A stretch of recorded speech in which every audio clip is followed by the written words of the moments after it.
Welcome, fellow explorers of the strange and the unsettling. Tonight, we journey deep into a place whispered about in hushed tones, a place shrouded in mystery and fear, a place known by a name that sends shivers down the spine, the Valley of Headless Men. And for years, the internet has buzzed with tales from this remote corner of Canada, a place so steeped in the macabre, so riddled with unexplained disappearances and gruesome discoveries that it's become a legend in the world of the truly terrifying. Today, we're going to peel back the layers of myth and urban legend to understand what makes this valley a true anxiety warning. So, where exactly is this infamous Valley of Headless Men? Nestled deep within the Nahanni National Park Reserve in Canada's Northwest Territories, the Nahanni Valley, as it's officially known, is a place of breathtaking beauty, but also of profound dread. Imagine towering mountains, deep canyons, and a river that carves its way through an untamed wilderness. It's the kind of place that beckons the adventurous, but also holds a dark secret.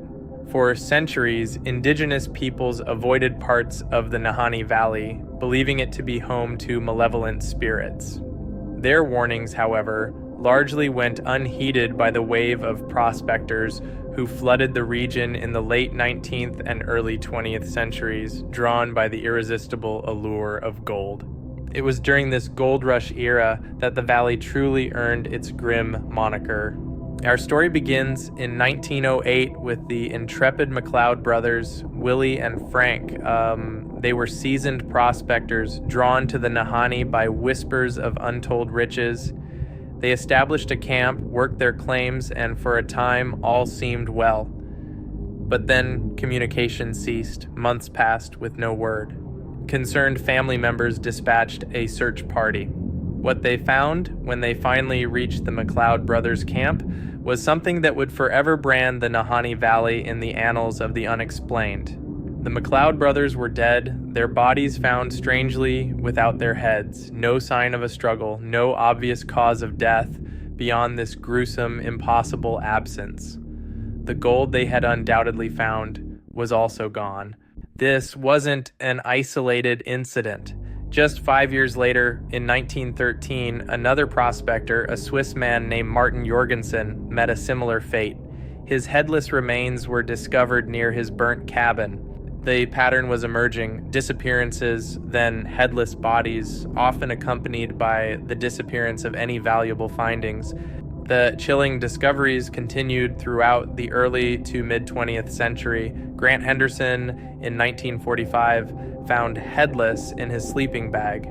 A few years later, in 1969, an unknown trapper's skeleton was found again, missing its skull. The list grew, each new victim adding another layer to the enigma.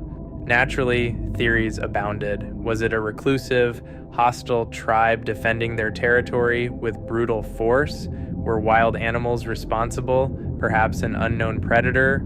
Or was something far more sinister, far less earthly, at play?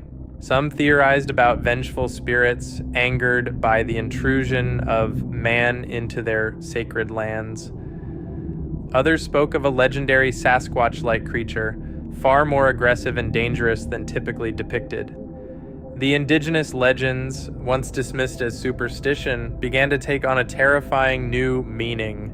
And then there was the idea of something else, something that defied logical explanation, something that operated outside the known laws of nature. Despite the grim reputation, the Nahanni Valley continued to draw adventurers, prospectors, and now extreme hikers and thrill seekers. The allure of the unknown, perhaps even the morbid curiosity, proved too strong for some to resist. Even today, the Nahanni Valley remains incredibly remote and challenging to access. It's a place where you are truly on your own, a fact that only amplifies the unsettling nature of its history. Search and rescue operations in the region are notoriously difficult, and disappearances, while less frequently resulting in headless bodies, still occur. And modern accounts from park rangers and experienced guides often include strange tales, inexplicable sounds, feelings of being watched, and pervasive sense of unease that settles over certain parts of the valley.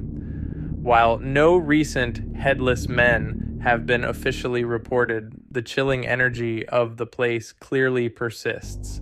What makes the Valley of Headless Men so uniquely terrifying isn't just the grotesque discoveries, it's the why. It's the absolute lack of a clear, coherent explanation. There's no serial killer caught, no definitive animal attack theory that holds up to scrutiny. The heads simply vanish, as if taken by something that leaves no trace, no witness, no rationale.